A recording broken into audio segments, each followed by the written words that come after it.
Welcome into the Husker247 post-practice podcast. I am Mike Schaefer, joined by Michael Bruntz here on Monday. Bruntz, I've wanted to dive into a conversation on Nebraska's defensive line for a little bit this spring, and today is the first time we've been able to hear from Mike Dawson, Eric Shenander, and Mosai Newsome actually came up to speak as well. You were over there with Mike Dawson for a good portion of time. What did you learn from him about where this defensive line sits right now for Nebraska?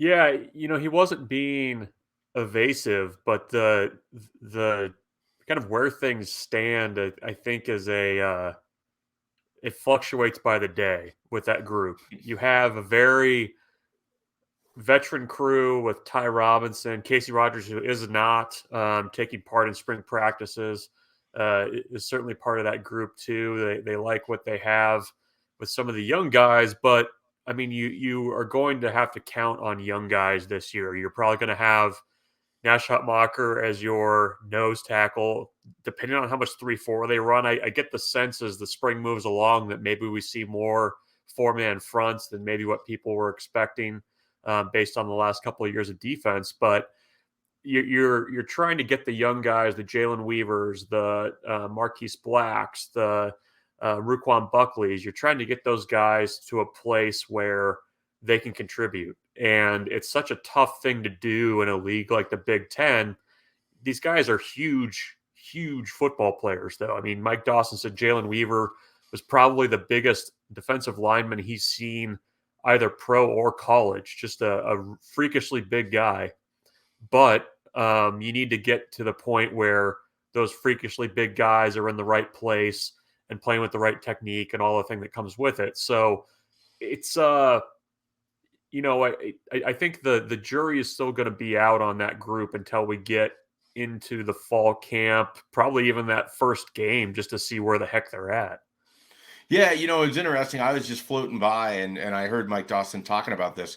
They don't lack for the ability to take reps this spring. I mean, they're almost, in some ways, he almost seemed to be intimating maybe they're getting too many reps because he doesn't want guys to wear out.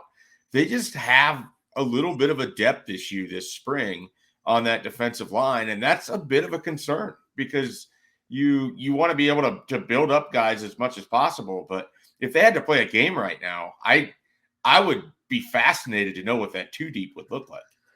I don't know that it would be a complete two deep. Right. Yeah. In all honesty, like that's just where they're at, and it's. I mean, the defensive line. It feels like you're going to have to get somebody out of the portal that can help you right away. I mean, I don't think that there's really any talking your way around that. No matter how those young guys develop, how ready they might be, I just think you need more veteran help there. And I think if Nebraska is going to spend those last couple scholarships that they have in the transfer portal, to me, it has to be a defensive line. Yeah. The difficulty is it's not for a lack of effort on their Right. part in terms of going to the transfer portal. It's just one of those things that every team in the country is probably looking for some sort of help on its defensive line, and Nebraska has to make a pitch and has to have some sort of connection, I think, to be able to bring in a kid or two on that defensive front. So that was part of today, was learning a little bit about what was going on with Mike Dawson's group and with the defensive line. Also had a few different players come up as well. Were you able to jump in on any player interviews, or was there anything that you caught today? I think there was four different guys that came up to speak. Yeah, Five different, actually. it was kind of geared more towards the secondary, it felt like, plus Mosai Newsome. So I talked a little bit to Isaac Gifford and kind of how things are going with that nickel spot. I mean, I think he's working exclusively there. He could play safety if he needed to, but I mean that's where the bulk of his time is at that nickel spot and trying to be the guy to fill JoJo Doman's very sizable shoes this fall. I mean, there's a number of other guys working there, but Gifford has seen time there, which is an advantage over the other guys that are in the mix there. Kind of talking to him about the last scrimmage that Nebraska had, that was on Saturday.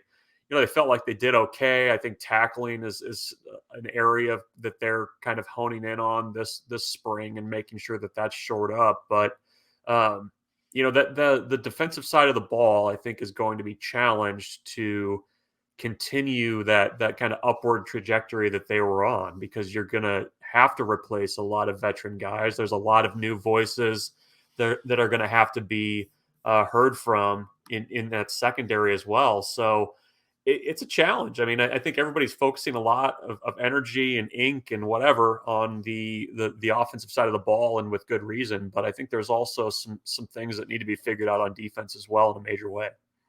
Yeah, no doubt about it. Nebraska's defense is going to look very different, and part of that are going to be guys like Miles Farmer. I know, talking with him, he was really kind of getting in on one of the keys for him this spring is learning how to communicate with some of the new teammates, because if he's back there with Deshaun Singleton, he's going to communicate with him different than when it was Markel Dismuke at the end of November, or when he played with Deontay Williams. So I really do think that you look at Nebraska's team as a whole, some of it is just these guys have to learn how to play together, because you're going to have so many different new pieces in different spots. And so Miles Farmer was talking about that. He feels like he's made some strides. He feels comfortable being a bit of a veteran in a room where he had a lot of time around Deontay Williams and Markel Dismuke over the last couple of years to sort of learn and take shape of what those guys and Cam Taylor-Britt had to say when the defensive back room was together. So he's stepping into that role. The guy that I spoke to today that was interesting as well, Jamari Butler. He's someone that I think people are hoping can break through as a potential breakout player for Nebraska at linebacker. The difficulty for Jamari Butler, they have a deep linebacker room, or a deep edge room, if you will. And so some of it, Nebraska is doing some different things. Garrett Nelson's spending a lot of time with his hand in the dirt. I think we're going to see some different formations up front for Nebraska, certainly some different looks in that regard. So he actually talked about how he's been behind Caleb Tanner for the most part, and he's trying to emulate parts of Caleb Tanner's game. And, Jamari Butler's story is really interesting. He's a guy who had a ton of sacks playing 1 year of football, former basketball guy. He's gotten here to Nebraska. It's been a bit of a slow start because he's been in that room where Garrett Nelson and Caleb Tanner, JoJo Doman, guys have just been in front of him. The opportunity is now there that he's either going to be a primary backup or he's going to get some real playing time. And he was talking today about, some of what he's had to learn is just playing coverage. In high school, he had like 17 sacks. You don't get that when you have to drop back and cover. And so he's really kind of been in the playbook, and he's trying to learn as much as he can. I don't know what Jamari Butler's role is going to be, but I suspect this is the first season where we're going to see extended run for a guy that I think people have some cautious optimism about. I know the coaches over there like the athleticism. It's just whether he can turn it loose and know what he's doing. Both of those things are kind of pivotal to the Eric Shenander defense. Yeah, Eric Shenander's talked about him, quite a bit this spring, I think, because he was a guy recruited out of Alabama, a guy that Eric Shenander really liked. Like you said, a guy that had very, very little football experience whatsoever, just kind of a twitchy, freaky athlete. And, I think you have to give him some credit because, the way college football is nowadays, there's not a lot of patience. And you kind of wonder if a guy's going to be willing to put in the work to wait things out. And he's definitely done that. And I think Eric Shenander said that he had a lot of respect for him for doing that, because the easy thing would have been to just kind of, turn tail and go back to Alabama and maybe try something else via the transfer portal. But I think, at least in my mind, and I don't know if I'm right here, but I kind of put him in that same group as Blaise Gunnerson a little bit, of guys that we've seen a little bit from, we've maybe heard a little bit about, but seem like they're maybe on the cusp of a bigger role, or at least seeing them a little bit more regularly on the field than what we have at this point in that defense. Yeah, guys that we think are maybe knocking on the door, and it's just a matter of whether they actually can walk through it or not. I mean, Yep. I think that describes both of those guys perfectly. It describes somebody like maybe Mosai Newsom, who was up front talking today. A guy that we talked about, that defensive line. There's going to be reps. There's going to be opportunities.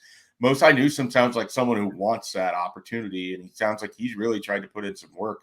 He was running through the list of teammates that he's had that he felt like have left strong impressions for him about what's necessary from the off the field context and what's necessary on the field, and certainly being a locker room leader. And so Mosai Newsom's another guy that I went into the spring thinking he was a bit of a now or never guy for me. I mean, if he can't make a move with a depth chart that sort of looks like a giant question mark for the defensive line. Not a great sign, but I think he's had a pretty good spring so far by all accounts, and he's someone that I'm certainly curious about seeing when we get the opportunity for the spring game. Any final thoughts for you today coming out of this Monday? We only have, Bruntz, a few of these left, and then they're going to let us enter the stadium, sit in the press box, and watch a scrimmage unfold. The excitement has to be palpable. Yeah, I mean, this is the face of somebody looking forward to seeing a scrimmage. No, it'll be good. I mean, we've between everything that's happening on offense, the complete overhaul of new guys on defense. I mean, even special teams, a complete new group of guys there. Minus the kickoff guy. So there's going to be a lot to kind of take in. I'm eager to see how much they actually do and what they show, but we'll actually get to see some real football, and that's never a bad thing. Absolutely. All right. For Michael Bruntz, I'm Mike Schaefer. This is a Husker 24/7 post-practice podcast. We'll be back later this week with a full podcast. We'll be back, of course, on Wednesday. The Huskers have another media availability then. And stick to 24/7 with Husker 24/7.